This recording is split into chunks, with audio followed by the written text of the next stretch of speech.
بسم الله الرحمن الرحيم. الحمد لله والصلاة والسلام على رسول الله محمد وآله وصحبه ومن والاه. سورة الإخلاص. معلومة طبعا سورة الإخلاص أوشر مكية وناوكشي بخوة، يعني سورة خوية قلا كرنوو وتايبت كردني إيمان عقيدة وخوا پرستی بە یەک خوا و ڕەفزکردنی هەرچی خوای دیکە هەیە. گومانی تێدا نیە طبعاً کە سوورەتی ئیخلاس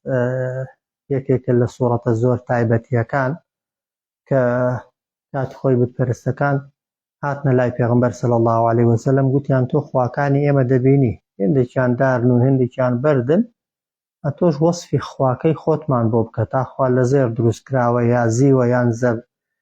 زەبەرجەدە یان یاقوتە یان ئەوەیەکی دیکەیە. خوای گەورە ئەو سوورەتەی ناردە خوارد کە معلومە سوورەتەکە بە ئایەت و بە کەلیمات کەمە، بەڵام بە ناوەڕۆک لەبەرەوەی بابەتەکانی بابەتی عەقیدەیین و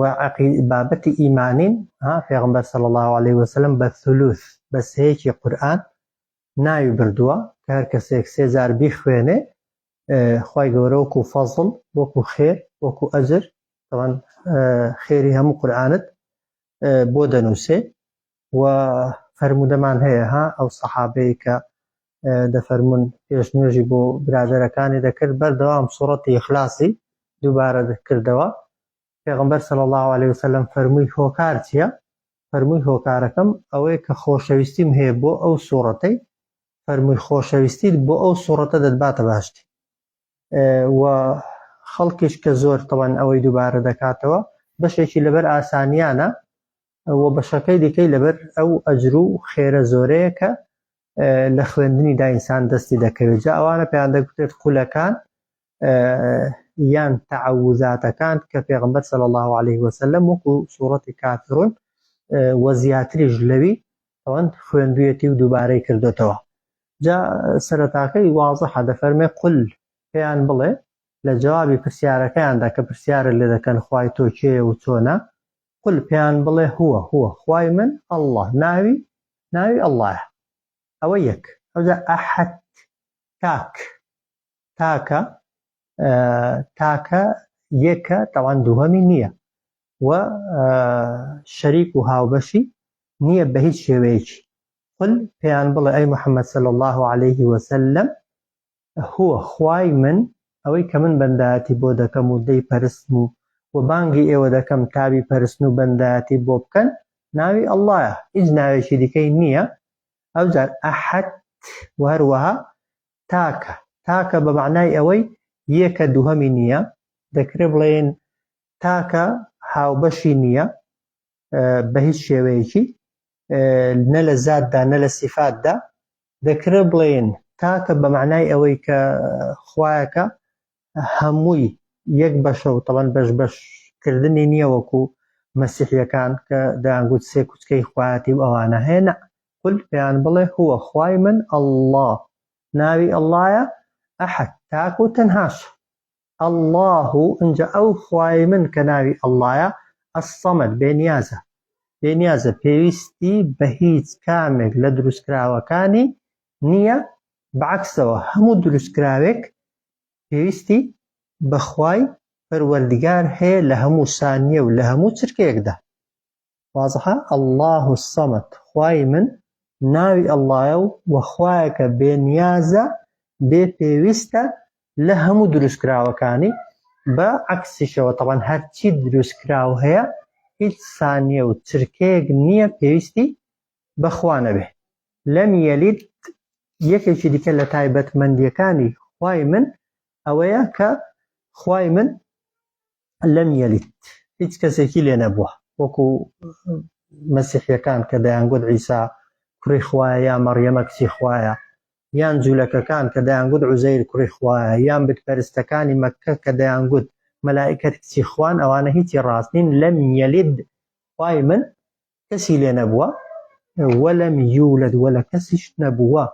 خوای پەروەردگار نە هاوسەر نە باب نە داک، هیچ کەسێکی نییە. وەکو ئەو ئاەتەی لەیسە کەمیثلیه شەی، هیچ شتێک وەکو خوا نییە وهو السميع العليم خواي قورة همشتك دبستيتو همشتك بنايا ولم يكن له نيبو أو خوايش كفوا هاوينا هاو شيوا نلا ذات نلا صفات دا طبعا كسمان خوامان نبينيو ويا هرتي بخيال ومشكي إيما دادي بنمون خوا سمعي هي بصري هي ويا يدي هي وجهي هي رزامندي توري ويا بلان خوا بو خوي ذاتي خوا هیچ يعني لهيج تغلو شتار ناسك كتب بينيوتن يانتو بخيالش داده وكاتك كباسي خواي جورا دكريتو باسي صفات كان خوا دكري دبي ايمانت بيبي ببي او كيفيه وتسونيتي لخيال ولا مشكي خوتي دابو برياردي هيج تك هاو شوي خوانيه للذات وهروها لصفاتش خواي جورا لصفات كان خوي بشي دروستکراوەکانی داوە و مرۆڤیش دەبینێ دەبیستێ و نسبەتێک لە سەڵاتی هەیە توانای هەیە بەڵام دەکرێت سیفەتی خۆت بەراوردکەی لەگەڵ ئیخوا نەعوذ بالله لەبەرەوەی بۆ خۆمان بەیانی نازانین چ دەکەین دوو بەیانی نازانین چمان بەسەردێ جاری وایە خەڵک لە ئیشی خوای دەکەوێتە گومان خوای گەورە مادام دەزانێت فڵانە کەس فڵان ئیشەی دەکا بۆ ڕێی پێدەدا تۆ لەگەڵ علمی خوات بەراورد کردووە صفەتی خوای لەگەڵ صفەتی ئینسانی بەراورد ناکرێن وەلەم یەکن لەه نییە بۆ ئەو خوایە کوفوەن هاوێنە و هاوشێوە ئەحەدون هیچ کەس وەلە هیچ شتێکدا قل هو الله ئەحەد پێیان بڵێ ئەی محەممەد صلی الله عليه وسلم خوای من کە دەیپەرستم ناوی ئەڵڵایە و تاکە الله الصەمەد خوای من دیسان ناوی ئەڵڵایە و بێنیازە و بێپێویستە لەم یەلید کەسی لێ نەبووە وەلەم یولد لە کەسیش نەبووە وەلەم یەکن لەه نییە بۆ ئەو خوایەی کە من دەیپەرستم کوفوەن هاوێنە هاوشێوە ئەحەدون هیچ کەس هاوشێوە و هاوێنەی خوا نییە نە لە ذات و نە لە صفاتدا و نە لە کردارەکانیدا صلی الله على سيدنا محمد